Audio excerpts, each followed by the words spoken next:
You know, I have this saying, and I'm sure a lot more people have this saying or have heard of. Never go back to what broke you. It's the reason why you escaped or ended the relationship in the first place. 9 times out of 10, if you go back, it will be worse. Because usually the person manipulates you into coming back. They say all these sweet things. I'm sorry, I've changed. Now, how old is that? But if you are heartbroken, if you were devastated, if you prayed to get out of that situation, please don't go back. It's a world of goodness waiting for you to grab it. Before I get into my story, I'm going to play this song, and hopefully it will resonate with you to prevent you from going back. I'm glad you cheated on me. I'm glad you lied about where you be. Now my life is filled with thee. I'm so glad you cheated on me. And if you get out of that situation and stay out, you will become stronger. I guarantee you. I'm stronger than I was this time last year. I'm stronger, and I'll be getting more stronger, my dear. I'm stronger than your evil words to me. I'm stronger, and I'll be walking away happy. So this story about this woman, she prayed to get out of her marriage. She suffered years of abuse, cheating, lies. She even suspected her husband was trying to poison her. Yes, you heard it right. Poison her. He would make her coffee, not every day, because he didn't want to seem suspicious, but he would make her coffee, special coffee. But yeah, she noticed that it tastes sweeter than usual at times. They had mice in her house, and they had some arsenic, poison to get rid of the mice. And she swore up and down he was putting arsenic in her coffee. She didn't have any proof. She just came to the conclusion because whenever she would make the coffee, it wouldn't taste as bitter or sweet, however she explained it. Whenever he made it, it would have this little funny taste to it. So she wasn't going to go to the police, but she didn't have the evidence, and he told her, "You're crazy. Why would I come back? Why would I stay here if I was going to poison you?" Or, he manipulated her again into thinking that she was crazy. So she finally got out of that relationship, prayed her way out. she let him back a year and a half later. After her begging and pleading, she finally let him back. One reason, because they had 4 kids together. The oldest one was 16 in high school. And they had 3 other boys. 3 boys and the older girl. So she decided it would be easier if he came back. She didn't have to get a babysitter. She didn't have to pay for everything on her own. And that was one of the selling points that allowed her to take him back. He said he would pay for everything. She can keep her money. I'm going to take care of you, baby, this time. I'm so sorry. I'm going to prove to you how sorry I am that I messed up. So she took him back, and a year and a half later, after 6 months, he stopped paying for everything. He quit his job, and he started staying out all hours of the night. Wouldn't come home for a day or two. And when he came home, she would ask, where you been? None of your damn business. Mind your business. It's my life. I just came back because I needed somewhere to live. Fuck you. Fuck these kids. I don't care about none of y'all. And the next day he would apologize. I'm sorry. I was drunk. I went out to the bar. I'm sorry. I didn't know what I was saying. And she would always forgive him.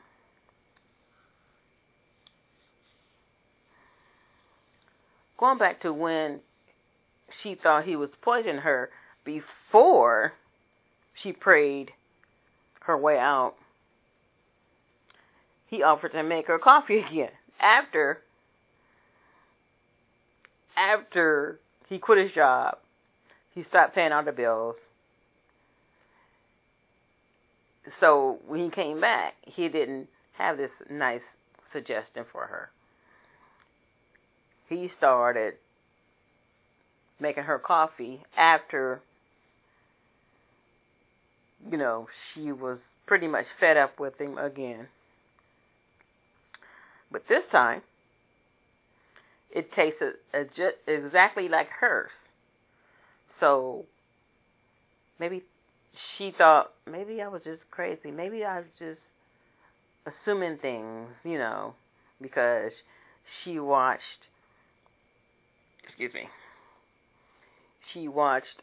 this show on investigation discovery called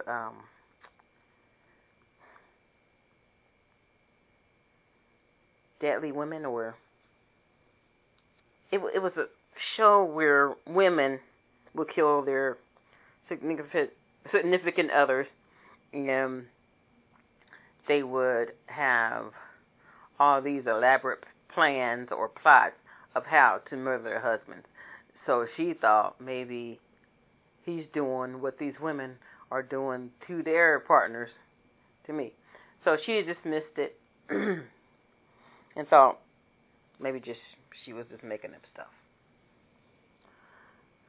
So after he got back in good with her,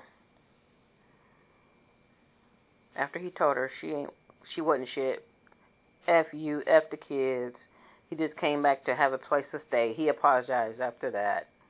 And she thought everything was good. He got a part-time job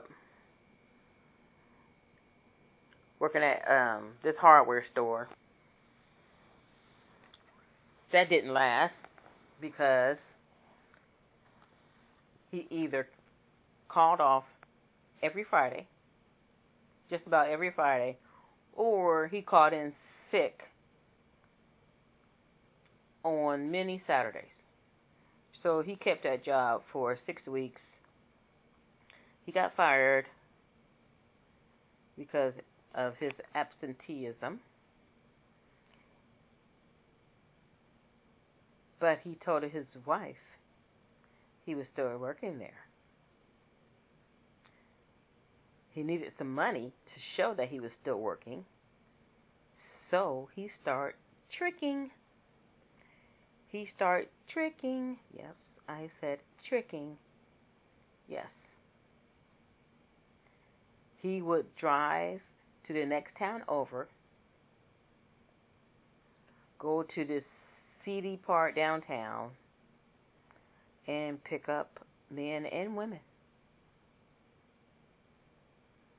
He did this for a year and a half. His wife didn't suspect anything. So he was killing two birds with one stone. He was cheating and making money. Let me tell you how she found out. One day she woke up and she was really sick. Really sick. She thought it was the flu, COVID, or some weird strain going around. She kept going to work. You know, she was a nurse.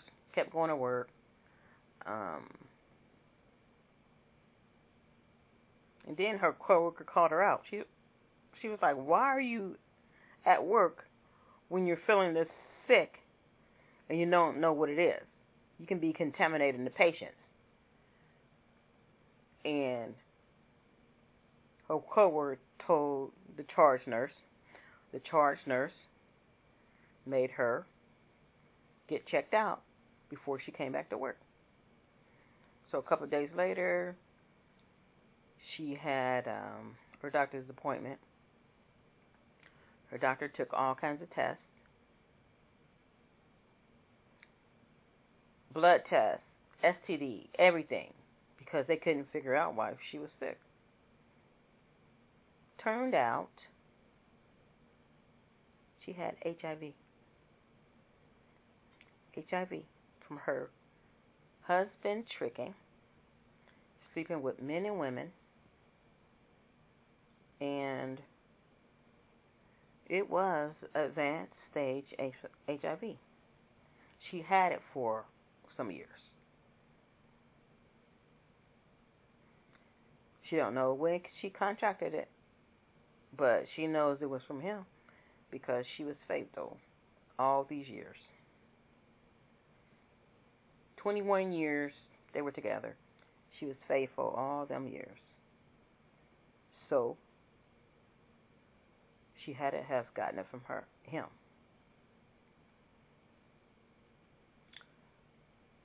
And when she confronted him, he called her a liar. He called her crazy. He accused her of sleeping around on him.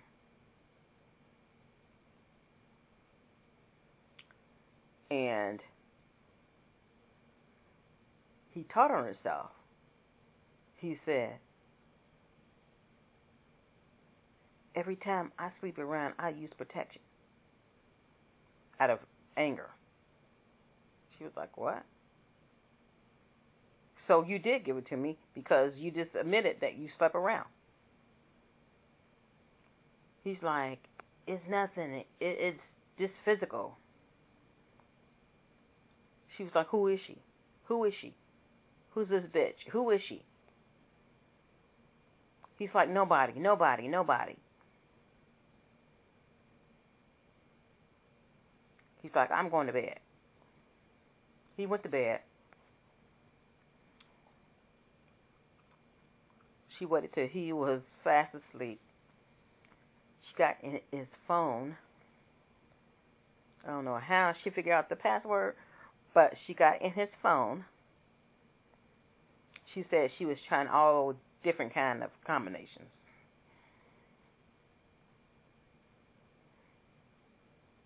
The password was his youngest son's birthday. I don't know how she figured that out before the phone locked. But She saw all these numbers, and beside the numbers were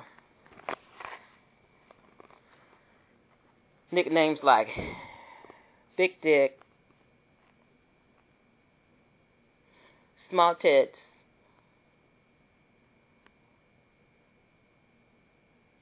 Chocolate,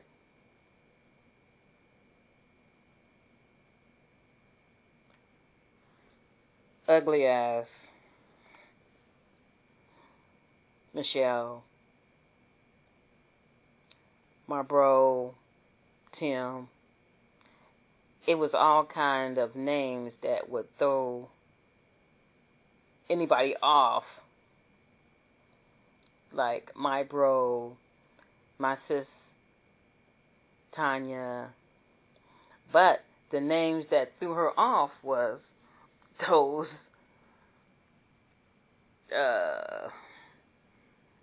I want to say romantic, but those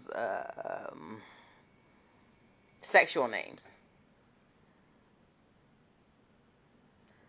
So she happened to call Big Dick, and when she dialed the last number, well, she pushed speed down or something. As soon as the person answered the phone, he said, "When you want to meet, baby." And she was like, "Who is this?" "Oh, ask your husband. Ask your husband." She hung up, called Small Tits, and there was a lady, and they talked civilized. The lady told her that she was one of his tricks.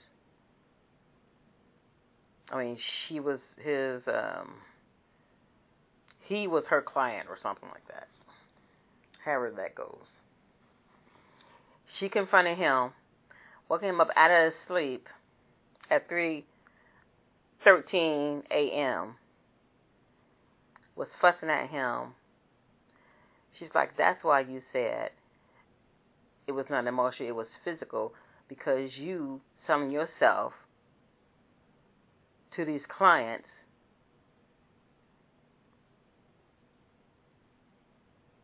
during the day and night when you're supposed to be at work."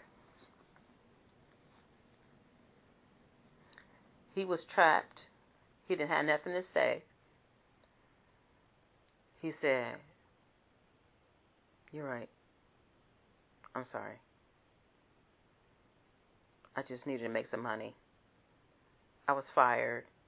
"Why were you fired?" "I kept calling off." "Why were you kept calling off?"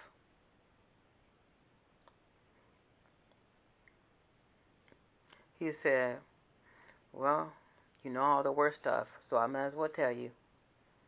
I had a girlfriend on the side. Well, I have a girlfriend on the side. I was calling off to spend time with her. She couldn't do nothing but walk off. So disgusted with herself for giving this loser another chance to come back. The second time around, it was 100 times worse.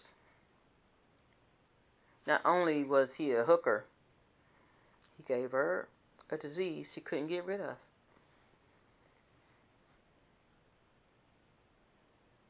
That's why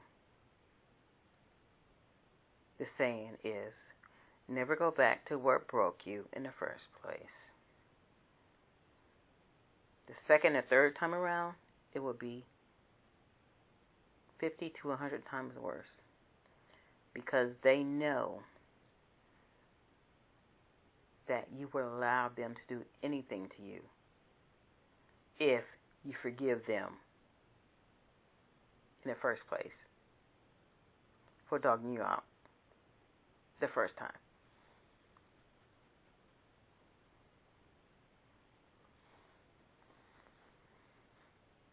She's like, what are we going to do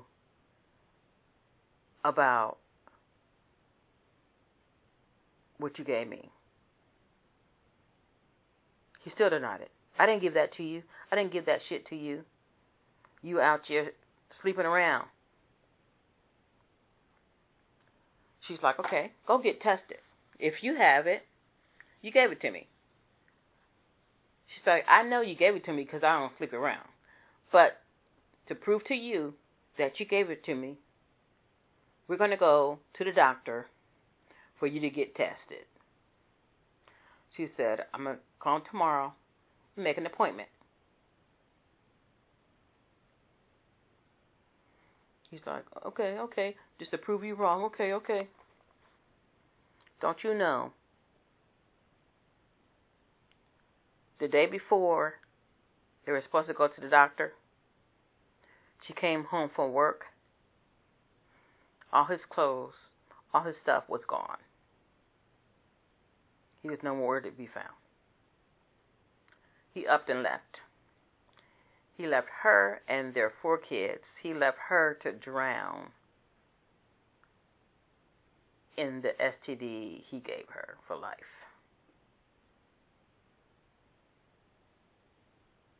And to this day, she hasn't heard from him. She called his cell phone. This is what she heard under in.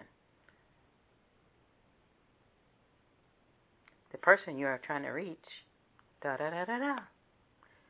He changed his phone number. And he vanished.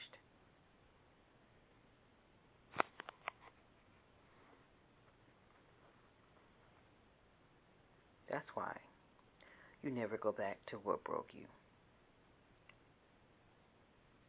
Stay strong and maintain your badass.